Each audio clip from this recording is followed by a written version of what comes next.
Hello, everyone. Welcome to episode 21 of But Did You Die with the Jet Sisters? That's Angie. I'm Rachel. Show everybody your wound from Figchella. Listen, you guys, I got stung by either a bee or a wasp. I don't know. I was basically fully up in my tree. Like, I was in the tree. I was surrounded by fig leaves and fig fruits. And all of a sudden it was like, wham! And I saw out of the corner of my eye something fly away, but oh my goodness.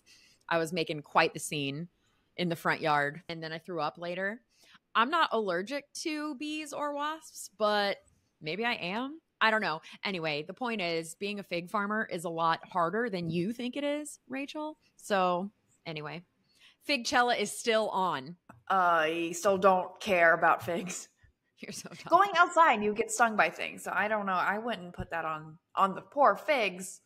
No, it's definitely not the fig's fault because do you remember right about this time last year, I was having bad bee encounters like all the time. I got stung 3 or 4 times in a week, like in the face every time I was outside, and not just in one place, like multiple locations, and bees would come out of nowhere and just sting me in the face. So I don't know, man. I do remember that. Yes, and then I think there's a video like on your Ring camera of you getting stung by bees. And I showed Ben. Yeah, I showed Ben, and he was like, "Well, yeah, obviously she's gonna get stung by bees because she's just screaming." And I think you were just like, "Oh, that was funny." Well, that bee dive bombed me. It just came for me. I didn't do anything to the bee. I was walking around anyway.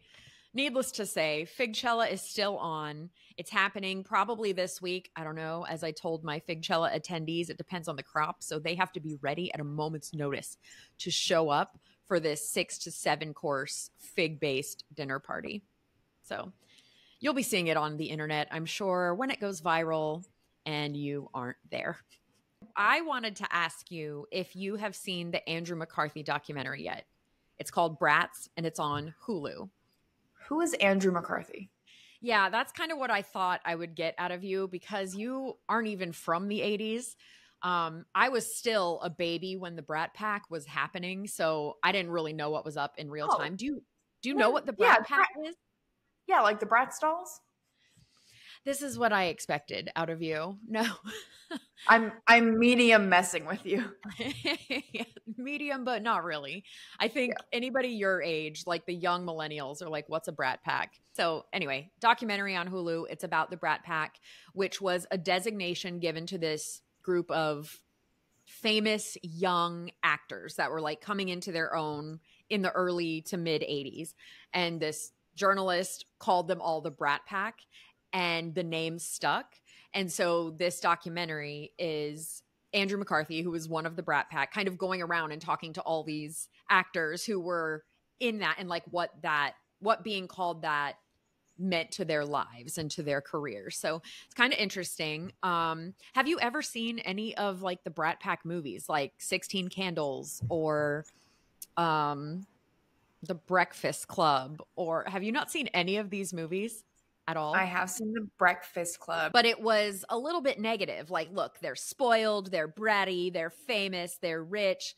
And they kind of put this on this whole group of youths who were becoming successful. And so it's sort of about how they fought that. It either affected them negatively or positively. Like Demi Moore was in it, Robert Downey Jr., people that you would still know today, but maybe not realize that they kind of all got their start at the same time doing movies together. It was very interesting. But the reason I even bring it up is because the guy who made the documentary is Andrew McCarthy. So OG member of the Brat Pack. And I just interviewed him for an episode of Traveling with AAA, which is my other much more successful podcast. And he is a travel writer as well now. So I interviewed him about walking the Camino de Santiago, which you would be super interested in as a person who weirdly like walks long distances for fun. This could be a great episode for you to tune into. And Andrew loved the Camino. He's done it twice. It's 100 miles. No, it's 500 miles across Spain. So way more than you ever did. That sounds cool. Hey, speaking of walking 100 miles, there's a couple who watched our videos reached out to us a couple months ago saying they booked the trip.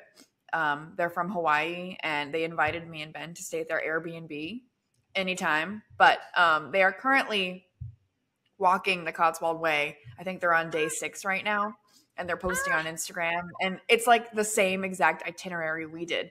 They're staying at the same places. They're eating at the same restaurants. They're having the same pains on the same days that I did. So it's fun to watch them do it, especially because they booked it because of us. That's weird. But I think they're doing better than they're doing better than I did. And they're older than Ben and I. So that's embarrassing for me, but that's cool. So what does it feel like to be a travel influencer? Because I really aspire to that in the future. You know, it's not something you plan for, people just love you, and it's great. It's wild because all you did was walk a long way and you're famous. Like famous. Everywhere we go, everywhere you go, somebody's like, hey, you're the girl from the Cotswolds. I'm like, are y'all kidding me? Do you know how many hard things I did in my life? And everyone's like, I don't recognize you. Who are you? Do you work here?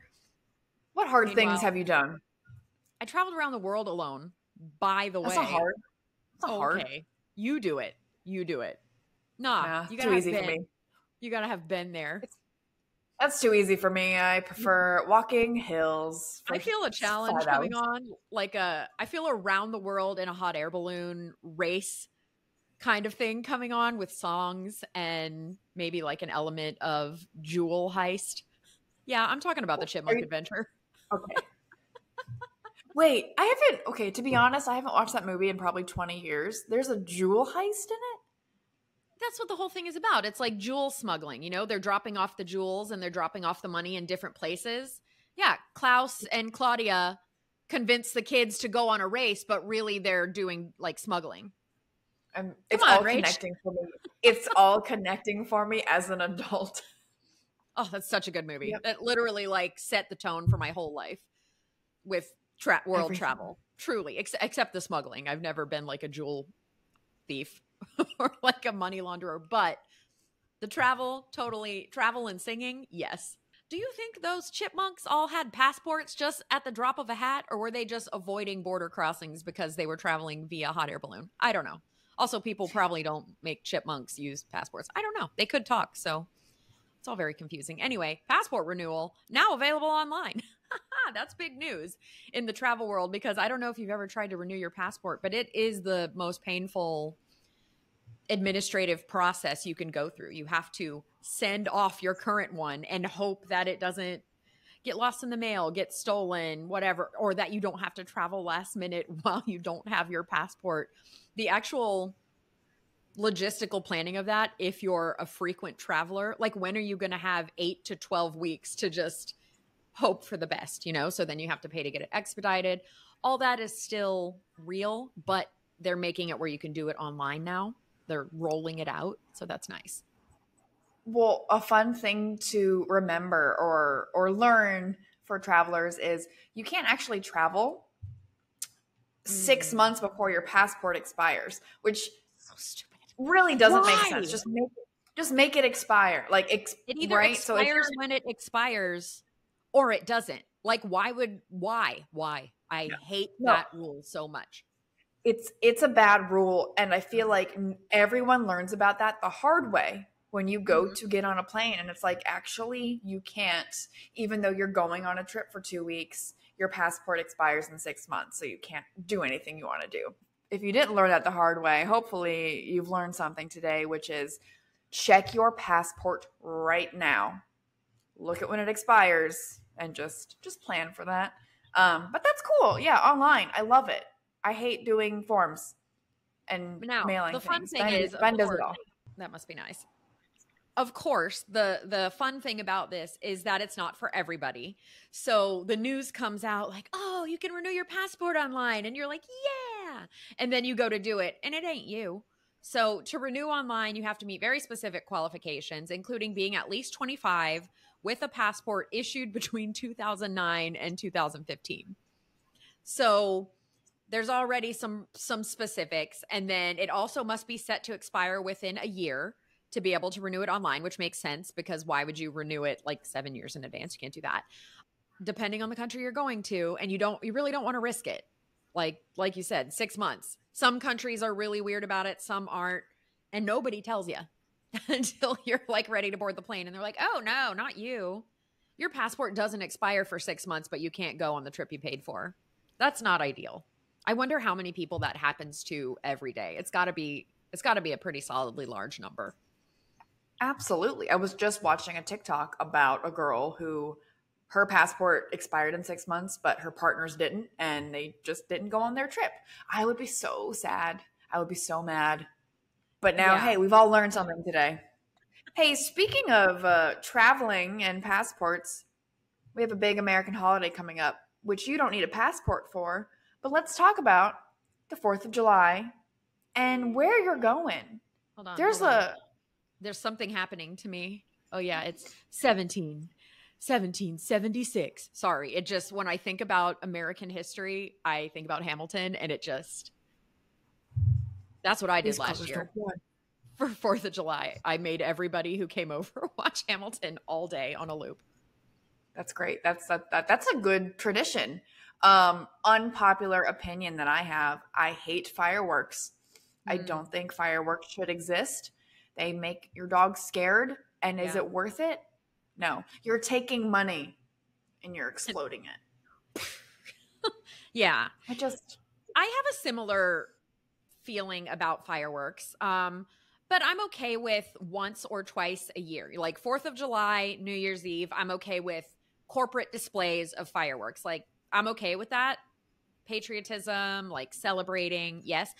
Regular people having fireworks, that's a no. Have you met regular people in America? They should not have access to explosives. Like, all you can buy explosives. And somehow they're always your next door neighbors. How did you know who I was talking about? Yes. That's just how it works. Well, and they also don't light them off 2 days a year. They light them off 10 days on either side of those 2 days. Like, you start, in my neighborhood, we start celebrating 4th of July on like the 4th of June because people got their fireworks and my dogs hate them. And guess who else hates them? Like, people who fought in wars. People with PTSD. Like, what a jerk to be just like launching explosives on an unexpected day. That's so mean to do to like veterans and people with dogs. I just want to go outside and punch everybody in my neighborhood because it's all of them. It makes me rage. Okay, so you're of the mindset of 2 days a year, 4th of July and New Year's. And I'm just like, never. We should just never. And if you think fireworks are okay, it's because you don't own a dog and you don't have to hold them while they're shaking. It's just not worth it. But anyway, let's talk about some of the fun places you can see fireworks this 4th of July. If you must. Hey, well, what do you think about Disney's fireworks? Because that's a huge part of our childhood. Is that different? No, I want no fireworks. Even at the Magic Kingdom? Rachel. Yeah, do something else. Like what? I don't know. Like a parade. Ribbon dancing? Come Ribbons, on. Great. Ribbons. Fireworks are not an integral part of my life. We can live without them. So back to where you can see fireworks. Location. A big place that does a big one. Boston, obviously. Yes. Come on. Philly, Boston, New York, right? And DC. Those, like, go see 4th of July fireworks there for sure. Because that's got to be a tearjerker. Wouldn't you cry? Would you cry? I would cry. I probably would. So I was doing some research. Boston is a big one. It's called the Boston Pops Concert Fireworks Spectacular. Oh my God. They play the 1812 Overture, and they have about 500,000 visitors that go to the Charles River for the 4th of July celebration. I think that would be cool. I would lose it. I would leave my dogs at home, of course. Philly's another big one. They have an 8-day celebration, outdoor films, all you can eat ice cream, like free museum entry. That's cool. See, that's what we need to be doing, not fireworks. But then it ends with fireworks. Like, yeah. Not for me. Music, all the things. That's cool. DC, of course, will do something big at the Capitol. It's called the Smithsonian Folklife Festival, which is kind of hard to say. Smithsonian Folklife Festival. Yeah, that's a tricky one. That's a tricky one. Oh, but they have fireworks that launch from the Lincoln Memorial reflecting pool, illuminating the sky behind the Washington Monument. America. Okay. That's cool. That's cool. You can't help but cry. For me, the fireworks are like the ultimate turn the waterworks on moment. I just get really swept up. It's nostalgic. I don't know. It sweeps me up. It makes me cry too, but because my dogs are upset. So your dogs need Xanax. So yeah, obviously all of the big cities in America are doing something, and your neighbors are also in the street doing something until 4 a.m. Yeah. Did you know that the 4th of July is the number one day where dogs like run away from home and get lost? Yeah. I feel like our grandma, the dog rescuer, shares that stat about 48 times every 4th of July time. So yeah, it's really sad because dogs just get skittish and they go running out the door, and then what? Then your dog's lost. I'm sad. We have to talk about something else. So you could go to any of these big cities and watch really great fireworks, but let's talk about where we go for 4th of July.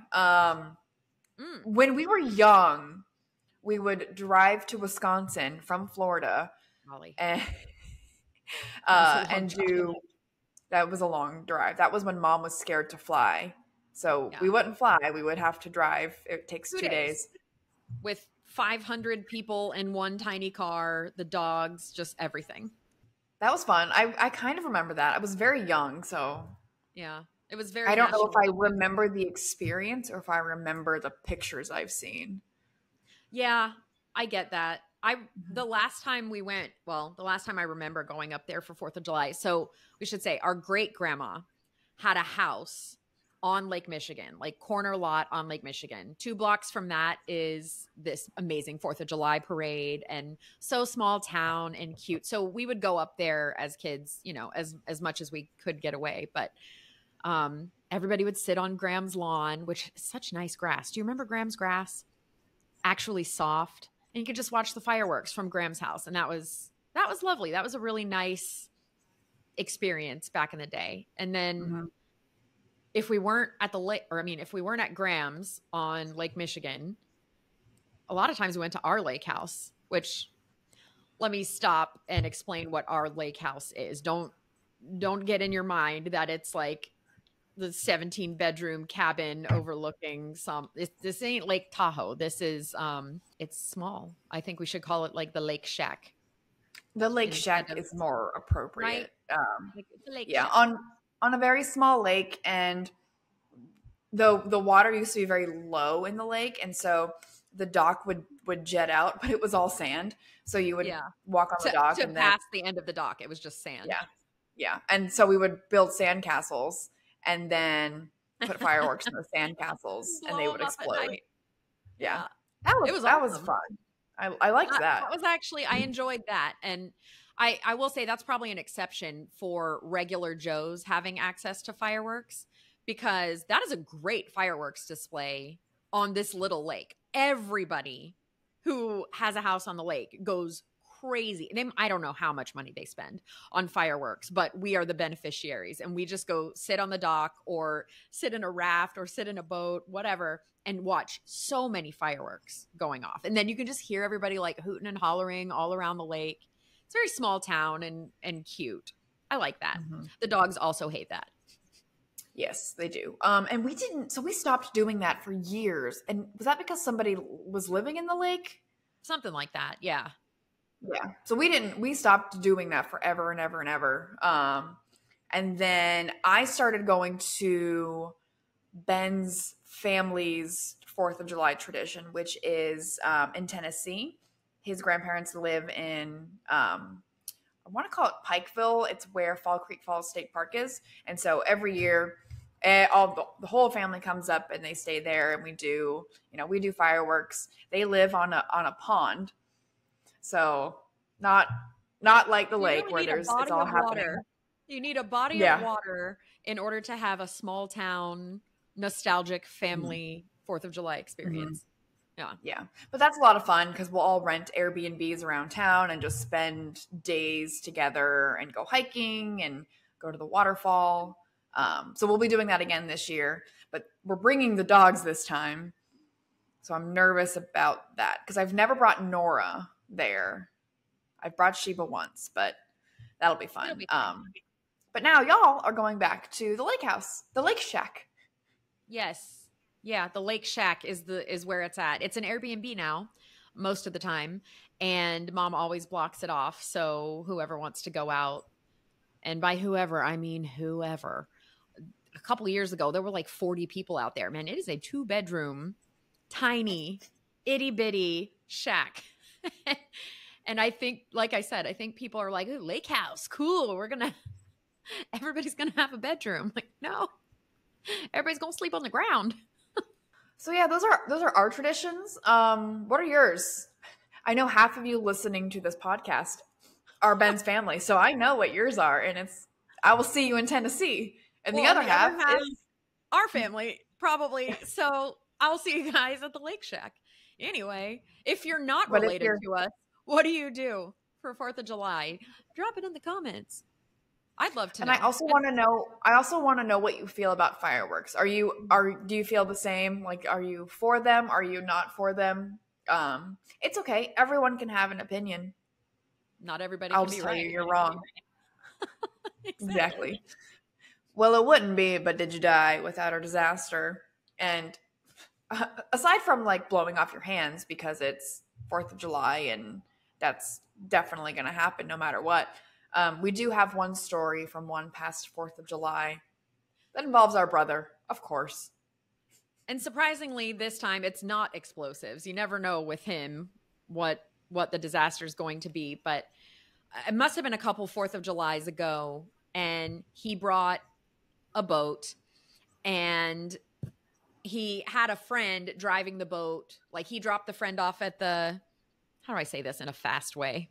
Long story short, the motor fell off of the boat. Yeah. Long story short, the motor was not attached appropriately to the back of the boat. It fell off the boat while the boat was moving and sank to the bottom of the lake. And that was really bad. I mean, it was several $1,000s. And so what do you think we did? For the rest of the trip, we got the whole group and went out to about where we estimated it fell off. And we all swam to the bottom of the dark lake and sunk to the bottom, like in a big long line. And all of us sinking to the bottom, I don't know, 12, 15 feet down, feeling around in the muck with our feet and our hands. Can't see anything, trying to find this motor. Because we could pull it up and it would probably be fine. It's fresh water. It would be fine if we could find it. And we never found it. So I just realized we might be redneck. Every so often, Rick's like, you guys know that you're rednecks, right? And I'm like, no. Yeah. It was fun because we just got to swim, and I love swimming and I love treading water. So we were just out there for hours just swimming and like looking for treasure, basically. Meanwhile, Ben's out there with us drowning because he's not a very good swimmer. And we're just out there having the best time. Well, the three of us, our little sibling trio, we can tread water forever. Truly, that is our like familial gift. We can tread water for a good long time.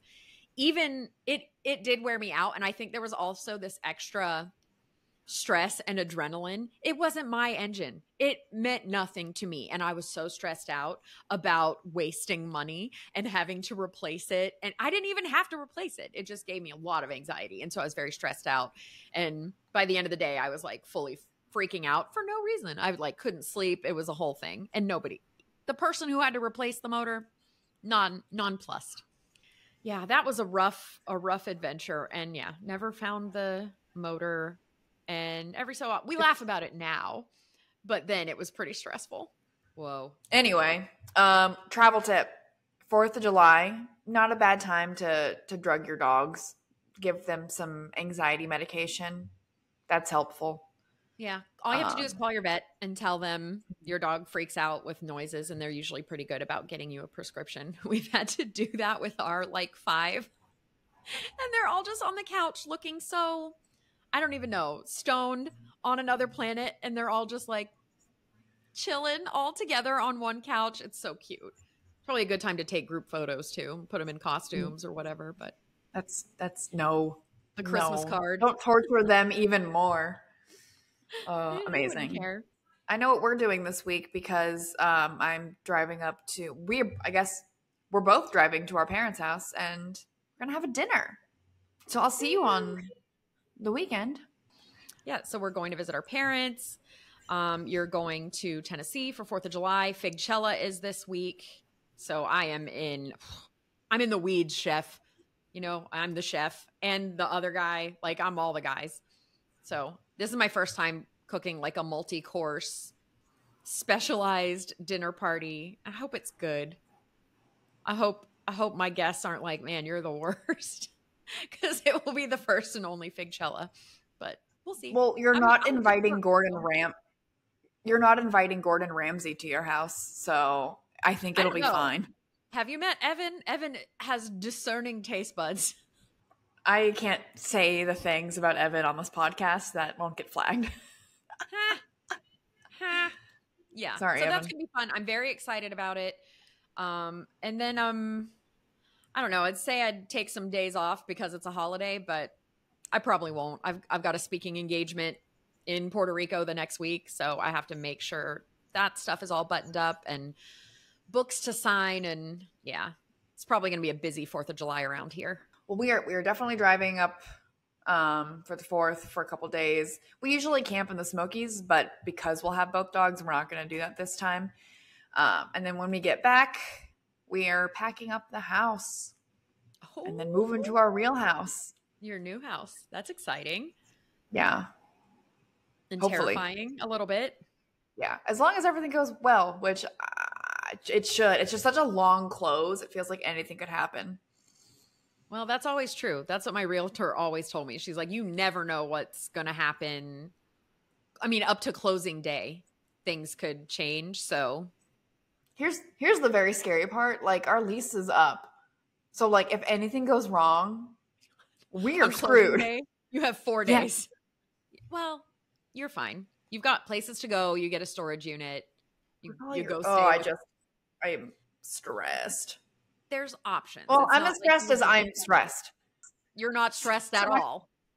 Yeah. So if that happens, okay, we'll just figure it out. That's how stressed about it right now, and you'll never think about it again. So true. I love being me. I don't have that part of the brain. Oh my gosh. Wow. Brittany and I were talking about you and Rick yesterday and how nice it must be to just be a 9 and just be cool, man. Whatever happens, man. I'm like, what? I think this is how I ended up with a 9 because you're my bestie and I'm so used to your vibes. Rick's vibes were just a chill continuation of that. Meanwhile, my vibes are always off. My vibes are always too high. You're just an unhealthy 3, and we'll get you there one day. I'm sometimes a healthy 3. I don't need validation. I'm throwing a fig-themed dinner party, and I'm very stressed about impressing my friends. Who put that stress on you?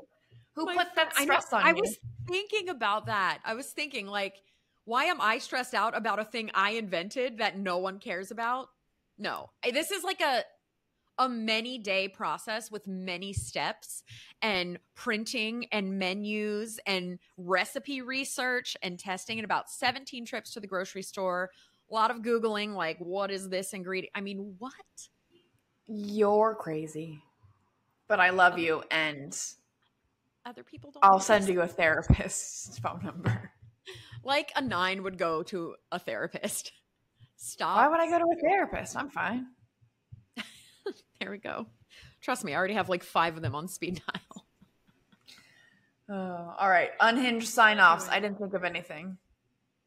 I didn't either, but let's see what I can do off the top of my head. Thanks for being here, everybody. Don't blow your hand off this 4th of July. Happy birthday, America. Ooh.